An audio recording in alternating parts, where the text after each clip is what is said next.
While the FMMA is made up of buyers, sellers, and intermediaries, Jay and I decided this year, as you've noticed, to focus primarily on the buyer. And it is that decision that has inspired the remarks I'll make today. Jay and I have always believed the growth of this movement hinged on an empowered, enlightened, and red-pilled buyer, the sellers then forced to accommodate buyer preferences.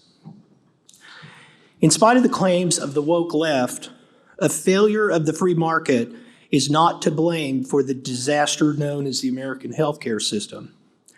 It is precisely the opposite. The disastrous part is thanks to the government intervention and interference that has prevented the market from working its magic. The absence of an unfettered market is to blame. How do we know this? We know this because in every other industry, a free market leads to higher quality and lower prices. We know this because once upon a time, not that long ago, affordable, high-quality healthcare was the rule, at least until big government entered the scene. We also know this because the movement started by this organization has spread, and everywhere it goes, it brings higher quality and lower prices. But what exactly does it mean to say that market discipline is absent? To answer this question is key, I believe, to discovering the path to the high quality and affordability that only a free market can provide. In short, market discipline is weak or absent to the extent that the buyer has been placed at a disadvantage. Government is to blame for the weakened bargaining position of the buyer, as the predatory state's primary business is to sell favors to the sellers. Indeed, government at all levels has been busy selling favors to the industry big shots, and every favor sold weakens the influence and choices the buyer has in the marketplace. This is why Dr. Per Bylund refers to government regulations as choice restrictions. I highly recommend his book. While this all sounds like common sense, I think a granular look at the buyer-seller relationship will yield some useful insights, particularly the importance of the buyer's role and the hazard of placing too much importance on the seller's role in this industry. What did Ludwig von Mises have to say about the role of the buyer in an exchange?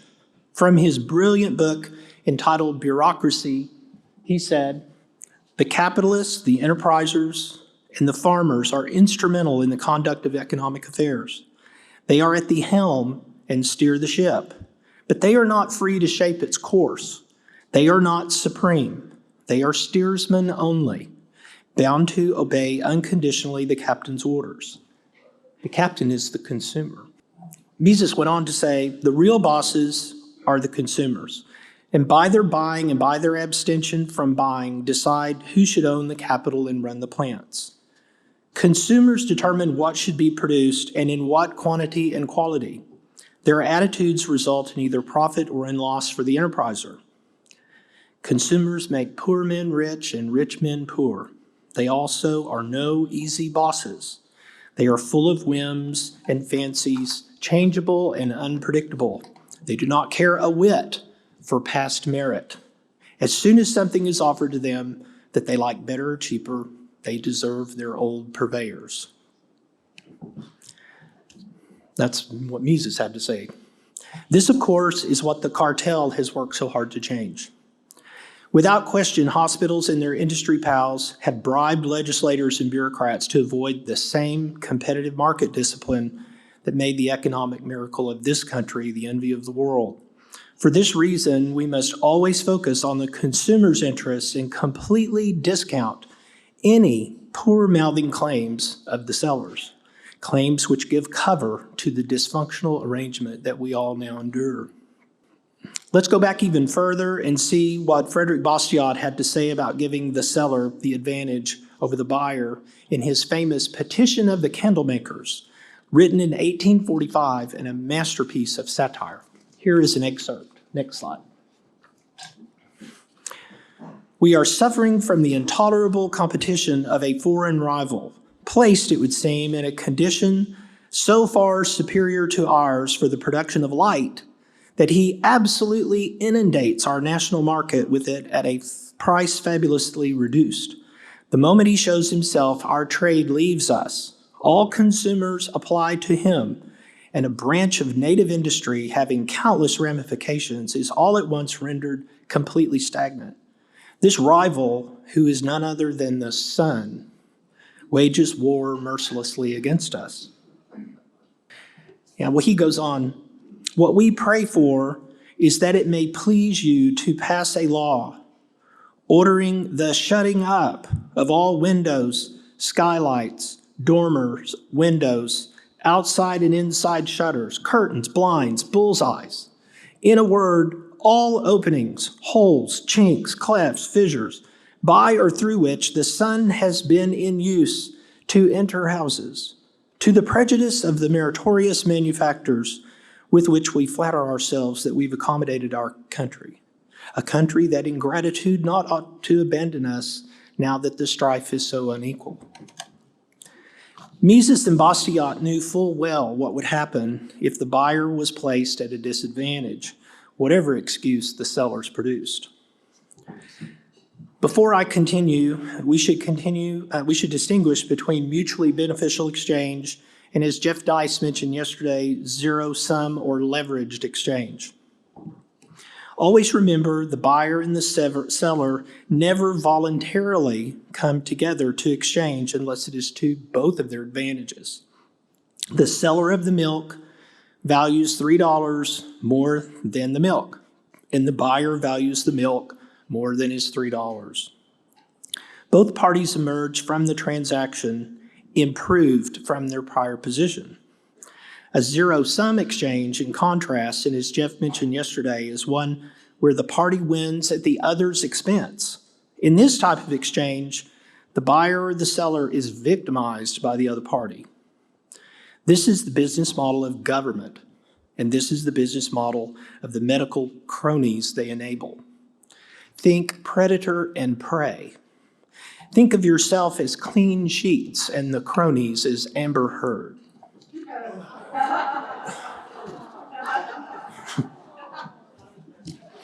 While there are two methods of exchange, there are two types of buyers, legitimate and illegitimate. A legitimate buyer respects mutually beneficial exchange and is represented by any individual patients, any others who work as a good faith proxy on the individual's behalf, whether a self-funded plan or a cost-sharing ministry. Government and traditional insurance companies are illegitimate, zero-sum buyers whose hit-and-run model is based on leveraged exchange and whose interests are diametrically opposed to the interests of patients. Patient and consumer misery are consistent with their goals. Government buyers in countries with universal care plans take this to the extreme with coerced euthanasia plans as a citizen death helps their balance sheet. Doctors in Great Britain are actually paid a bounty for any sick or elderly patients they can lead to the euthanasia slaughterhouse. There are also two types of sellers: those who seek to maximize revenue and those who seek to deliver maximum value. The resulting combinations of these buyer and seller types can result in one or even both parties, buyer and seller, acting in bad faith. Think pure bad faith when a hospital owns an insurance company. Think pure bad faith with accountable care organizations. That model where the hospital basically owns the HMO. The patient is completely disenfranchised, vulnerable without an advocate, as both the buyer and the seller are illegitimate. Things are a little better for the patient when only one of the parties to the exchange is illegitimate. Say, when a legitimate cost-sharing ministry or self-funded employer buys from a price-gouging hospital. The patient experience is maximized when both parties are legitimate and seek mutual benefit. In this instance of symbiotic legitimacy, the provision of a substandard service invites the merciless market forces that will put one out of business.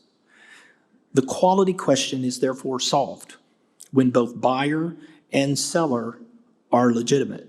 Quality is baked in, as Jay says. When government places consumers at a disadvantage, prices soar and quality plummets. This is clear in any market where hospital consolidation has taken place.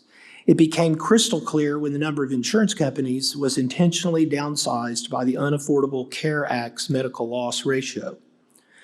The before and after Obamacare stock prices of United Healthcare makes the point that when the consumer choice is limited, prices soar. When government places sellers like hospitals or physicians at a disadvantage with price controls or heavy regulatory burden, shortages materialize and quality plummets. Burdensome regulations are crafted by industry participants large enough to survive, and as the smaller sellers surrender, the consolidation that leads to higher prices results. The result of all of this? Government can more easily sell disadvantaged consumers than disadvantaged sellers, because the sellers are willing to spend big money for the advantages that make them rich. The one thing the cronies fear is an equal playing field, the real competition of the free market. This is the core goal of the crony cartel, escaping real competition and ensuring that the seller always has the advantage. Don't be fooled when a big insurance company and a big hospital system provide a theatrical display where one agrees to play the victim to the other, hoping people will pick sides. This is an important part of ensuring that the scam stays alive, as this theatrical distraction provides an important decoy for the real play, one where the hospital and the carrier can work side by side. It hasn't always been this way. I was fortunate during my pre-med years to shadow two great and extremely busy surgeons and physicians, Dr. Don Garrett and Dr. Richard Allgood. There were two hospitals in town, neither one of which could survive without these two.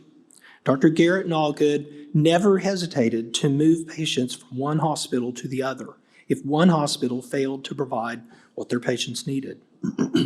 These hospitals had to compete with each other for their referrals, and failure to do so meant disaster for them.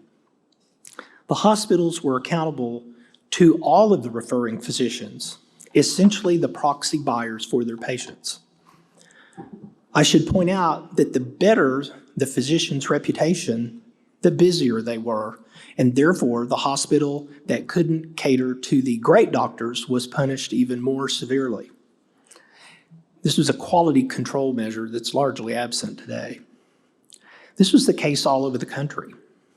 As late as 1990, when I started my practice in Oklahoma City, physicians and surgeons, some of whom, like Norman Imes, who's in this room, moved their patients or threatened to move their patients to other facilities if the hospital did not provide what their patients required. In Oklahoma City, Deaconess Hospital, right across the street from the huge Baptist hospital, provided a quality check and ensured both hospitals had to provide a quality experience for the patients and for the referring physicians. It was not uncommon for a physician to move all of their patients from one hospital to another until conditions improved. The Surgery Center of Oklahoma was successful early on due to the failure of area hospitals to provide orthopedic surgeons what they needed to care for their patients. The role of the federal government in this power shift away from patient and physician choice is painfully clear, and once again, the obvious result of the auctioning of our consumer choices to the medical sellers. Medical sellers have been purchasing the choices of consumers and patients for a long time, and they're good at it. In Nashville, a few weeks ago, a Washington insider told me the following story about the passage of Obamacare. Industry representatives and lobbyists had locked arms in opposition to Obamacare, assuming they would almost certainly be victimized by it. One by one, the number of opponents were picked off. Those remaining and still opposed wondered what was going on. The administration simply followed the money. Where were the biggest lobbies? The American Hospital Association, initially opposed to Obamacare, was told by the administration that it seemed that their biggest fear should be competition, primarily from physician-owned facilities. Therefore, the American Hospital Association decided to support this law, and once they were guaranteed that physician-owned hospitals would be banned and those in existence would be prohibited from expanding. The hospitals abandoned the opposition. The insurance carriers, initially opposed, were promised a medical loss ratio, which would put all but 4 or 5 of them out of business. They too left the opposition. My favorite, last and not least, Big Pharma, opposed initially, was told that it seemed the future profitability would come from biologic drugs, as the growth in generic drugs would eat into their margins. They were promised a 20-year ban on competition from biologics produced in foreign countries. They too left the opposition, and the next week the FDA declared foreign biologics unsafe. As outrageous as this is, it is a broken record. Government intervenes on behalf of the few who can afford to buy their intervention, and the vast majority, the rest of us, pay the price. One incredibly disruptive intervention was when the federal government, through its bankrupt arm, Medicare, decided to pay double for physician services delivered by hospital-employed physicians. It should come as no surprise that the percentage of independently practicing physicians has been on the decline ever since. This cynical move was meant to protect hospitals from the competition and demands for quality that physicians like Dr. Garrett, Dr. Allgood, Dr. Imes, and many others demanded. Currently, hospitals are no longer accountable to their medical staff, having purchased a large part of their staff, essentially making geldings of them all. Patients are now largely denied the advocacy they had in the past when independent physicians went to bat for them, voting with their feet. If a hospital was no good, physicians walked away. Now, if a hospital is no good, the hospital continues to see the flow of referrals from their kept referral sources who are financially penalized for doing anything else.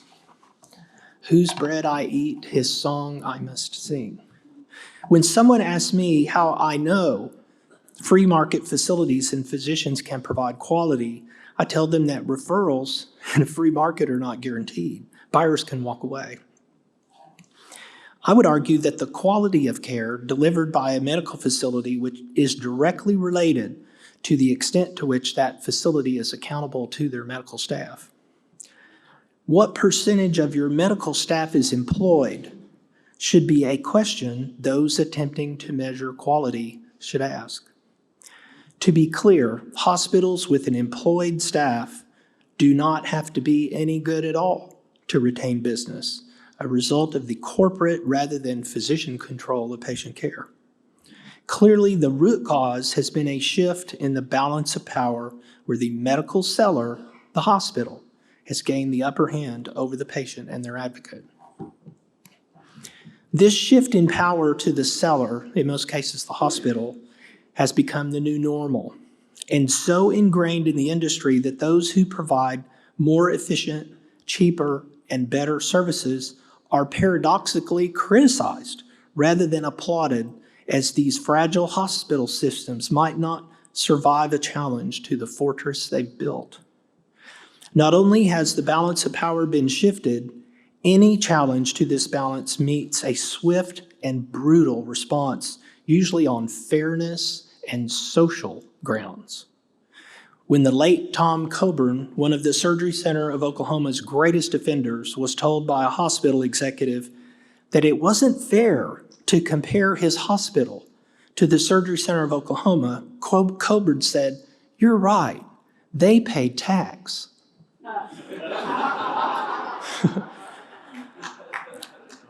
Tax advantages are one thing. Certificates of need, blacklisting by insurance carriers, banning physician-owned facilities by the Unaffordable Care Act. These are just a few examples of power granted to the sellers by the legislative concubines, always at the expense of the buyer. This power shift has been with us so long that even those who claim to be free marketeers can get sucked in. Here is a letter to Mises.org. So this is a Mises reader.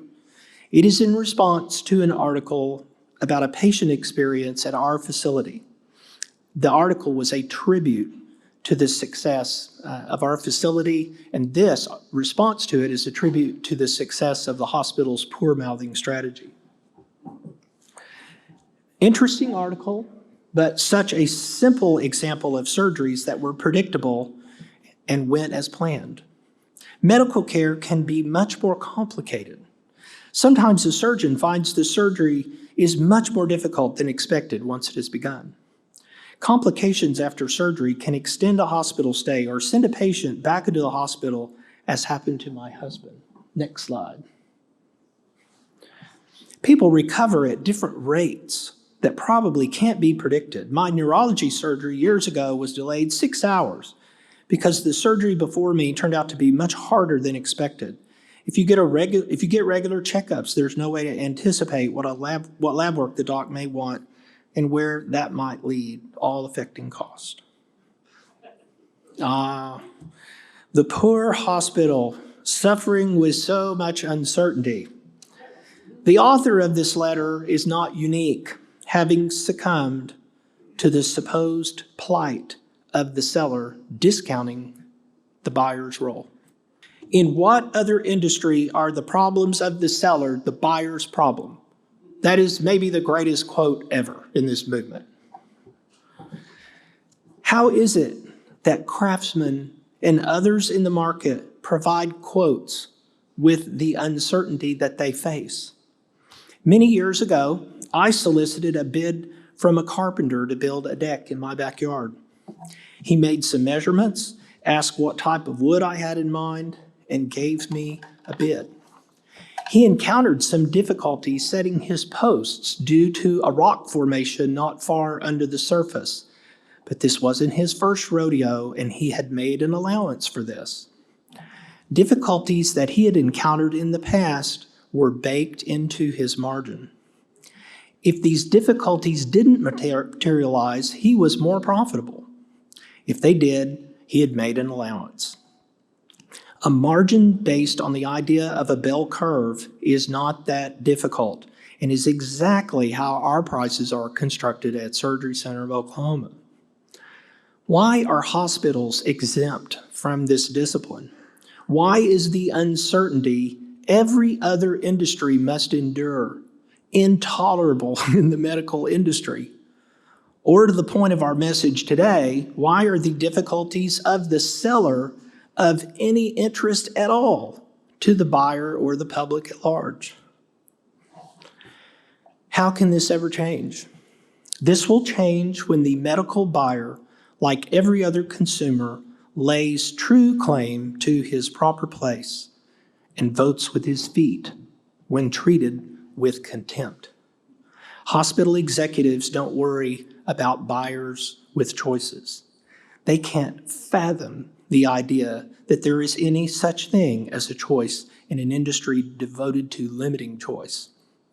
With their heads in the sand, drunk with arrogance, the time is now for buyers, particularly the self-funded buyers, to act.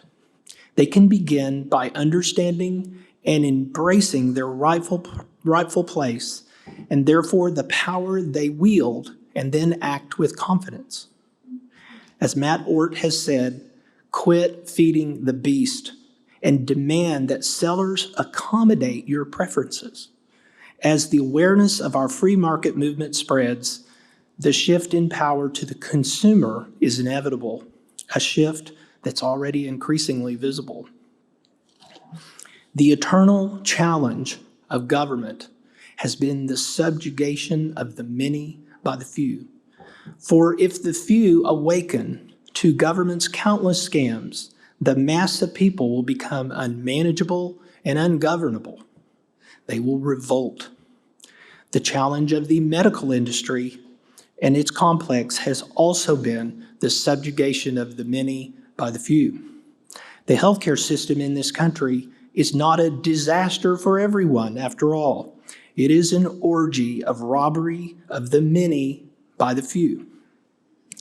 Governments and the medical cartel use the same methods to maintain control, using fear primarily.